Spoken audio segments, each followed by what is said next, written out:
Good morning friend, आप सभी का हमारे यूट्यूब चैनल पर स्वागत है। आज हम लोग पढ़ेंगे जीव विज्ञान के बारे में, बायोलॉजी के बारे में। ठीक है, जो क्लास 8, क्लास 9, क्लास 12, क्लास 11 में, ठीक है, ये पूछा जाता है जैव विविधता किसे कहते हैं, जैव विविधता किसे कहते हैं। ठीक है, ये परिभाषा पूछी जाती है। तो आज हम लोग इसी बारे में चर्चा करेंगे। तो जीवों में विविधता, वर्गीकरण एवं पादप जगत, ठीक है, इसको अंग्रेजी में कहते हैं डिवर्सिटी इन लिविंग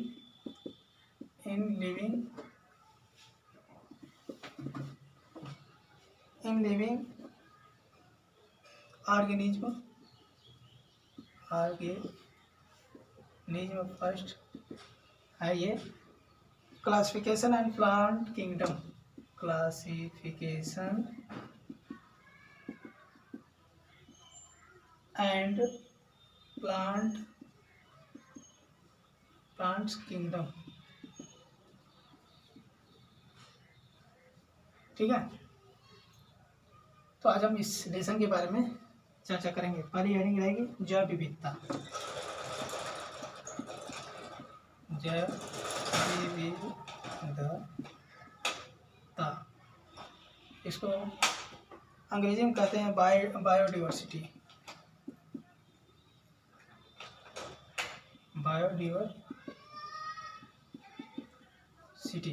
पाया जाता है। जैव विविधता नाम से प्रतीत होता है कि जो जीव होते हैं, ठीक है, उनमें विविधता पाई जाती है। उनमें क्या पाई जाती है? उनमें विविधता पाई जाती है। अब जैव का मतलब क्या होता है? जो रासायनिक क्रिया, जैसे जो लोग खाना खाते हैं, जो भोजन करते हैं, ठीक है, उनमें जैव क्रिया होती है। वो सांस लेते हैं, वो क्या करते हैं? वह सांस लेते हैं। तो जीवों में विविधता, डाइवर्सिटी इन लिविंग ऑर्गेनिज्म, ये लेसन का नाम है। पहली हेडिंग पढ़ेंगे जैव विविधता। ठीक है, किसी स्थान विशेष पर प्राकृतिक रूप से पाए जाने वाले जीव जंतु एवं पेड़ पौधों की भिन्न भिन्न प्रजातियों में अनेक प्रकार की विभिन्नताएं देखने को मिलती है। जैसे उनका स्वभाव, रंग रूप, संख्या आदि। इन विभिन्नताओं को ही जैव विविधता कहते हैं। इन विभिन्नताओं को ही क्या कहते हैं? जैव विविधता कहा जाता है। जैव विविधता शब्द का प्रयोग सर्वप्रथम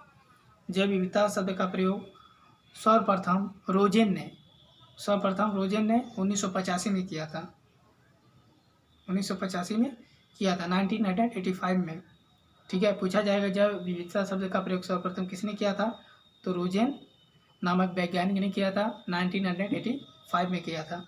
पृथ्वी ग्रह पर समस्त जीवों की करीबन पृथ्वी ग्रह पर, ठीक है, समस्त जीवों की करीबन 10 मिलियन जातियां पाई जाती हैं। उनमें से केवल 1 या 2 मिलियन जातियां ही खोजी गई हैं। 1 या 2 मिलियन जातियां ही खोजी गई हैं। पृथ्वी पर कुछ गर्म और नमी वाला भाग,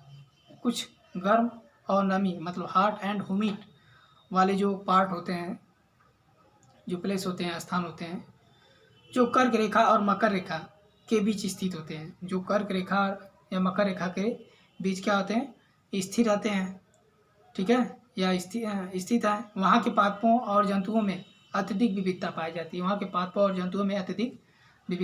पाई जाती है। यही क्षेत्र क्या कहलाता है? मेगा डाइवर्सिटी के नाम से जाना जाता है, या मेगा डाइवर्सिटी क्षेत्र कहा जाता है। जैसे भारत हो गया, ऑस्ट्रेलिया हो गया, चीन हो गया, ब्राज़ील हो गया, ये सब क्या है? मेगा डाइवर्सिटी के नाम से इनको जाना जाता है। जैव विकास किसे कहते हैं? अंग्रेजी में कहते हैं इवोल्यूशन।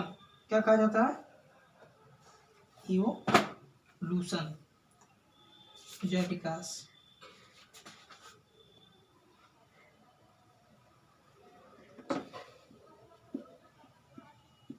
जैव विकास अंग्रेजी में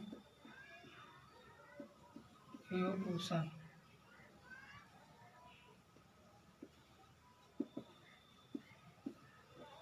जीवों का विकास, इवोल्यूशन। ठीक है, जैव विकास किसे कहते हैं? शारीरिक संरचना में जो बॉडी स्ट्रक्चर होता है, शारीरिक संरचना में निरंतर होने वाले परिवर्तनों कि यह क्रिया यह प्रक्रिया जैव विकास कहलाती है। शारीरिक संरचना में, फिर से सुनिए, शारीरिक संरचना में निरंतर होने वाले परिवर्तनों की यह प्रक्रिया ही जैव विकास कहलाती है। यह प्रक्रिया क्या कहलाती है? जैव विकास कहलाती है। अंग्रेजी में इसको कहते हैं इवोल्यूशन कहा जाता है। सन 1859 में 1859 में चार्ल्स डार्विन ने अपनी पुस्तक द ओरिजिन ऑफ स्पीसीज में जैव विकास के बारे में बताया था। सन 1859 में चार्ल्स डार्विन ने अपनी पुस्तक द ओरिजिन ऑफ स्पीसीज में जैव विकास के बारे में उन्होंने सर्वप्रथम बताया था। आदिम जीव किसे कहते हैं? अंग्रेजी में कहते हैं प्राइमेटिव। अंग्रेजी में क्या कहा जाता है? प्राइमेटिव। आदिम जीव किसे कहते हैं? प्राइमेटिव। ठीक है, प्राइमेटिव। ठीक है, प्राइमेटिव आदिम जीव किसे कहा जाता है? कुछ ऐसे जीव जिनकी शारीरिक बनावट में विशिष्ट रूप से कोई परिवर्तन नहीं हुआ है, ऐसे जीव आदिम जीव कहलाते हैं। ऐसे जीव क्या कहलाते हैं? आदिम जीव कहलाते हैं। फिर से सुनिए, कुछ ऐसे जीव जिनके शारीरिक बनावट में विशिष्ट रूप से कोई परिवर्तन नहीं हुआ है, शारीरिक बनावट में विशिष्ट रूप से कोई परिवर्तन नहीं हुआ है, ऐसे जीव आदिम जीव कहलाते हैं। ऐसे जीव क्या कहलाते हैं? आदिम जीव कहलाते हैं। इनका वर्गीकरण भी किया गया है। वर्गीकरण अंग्रेजी में इसको कहते हैं, अंग्रेजी में क्लासिफिकेशन कहा जाता है। क्या कहा जाता है? क्लासिफिकेशन।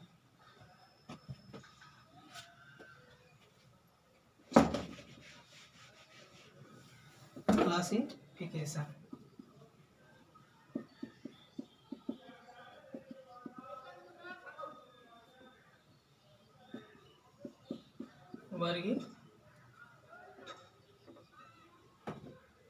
वर्गीकरण।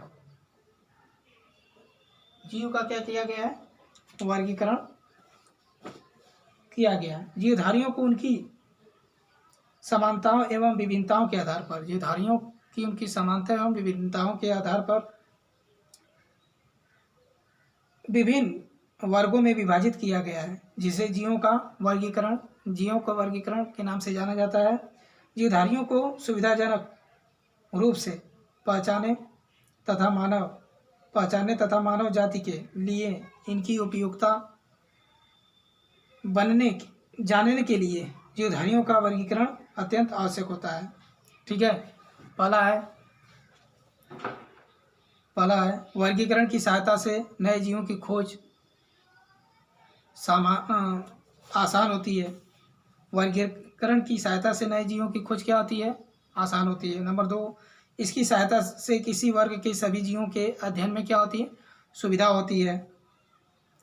जीवों में वर्गीकरण से यह ज्ञात होता है कि किसी भी प्रकार से सरल संरचना वाले एक कोश की जलीय जीवों को विभिन्न वातावरण में रहने के लिए जटिल जीवों का विकास हुआ है। नंबर 3 है, 4th, जीवों में पाई जाने वाली आकार की समानताओं एवं विभिन्नताओं के कारणों का पता चलता है। नंबर 5 है, वर्गीकरण से जीवों के विकास का क्रम का ज्ञान होता है। ठीक है, अब जैसे वर्गीकरण का पदानुक्रम भी होता है। वर्गीकरण का पदानुक्रम कितने होते हैं? जीवों में एक निश्चित क्रम होता है जो व्यवस्थित करता है, वही क्या कहलाता है?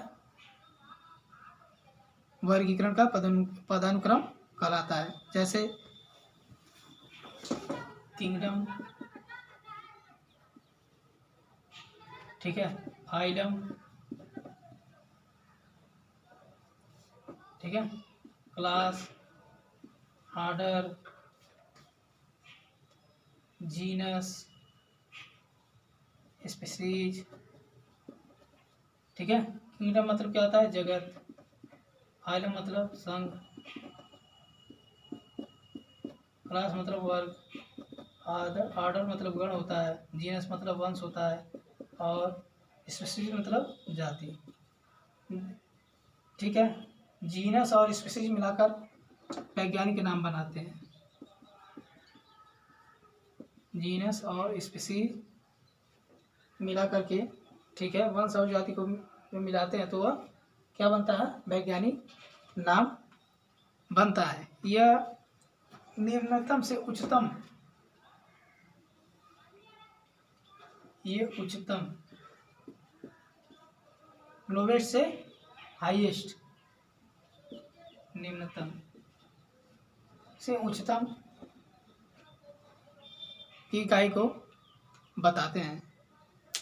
आशा है कि आप लोग को समझ में आया होगा। ध्यान से देखेंगे हमारी वीडियो को तो समझ में आएगा। Thank you.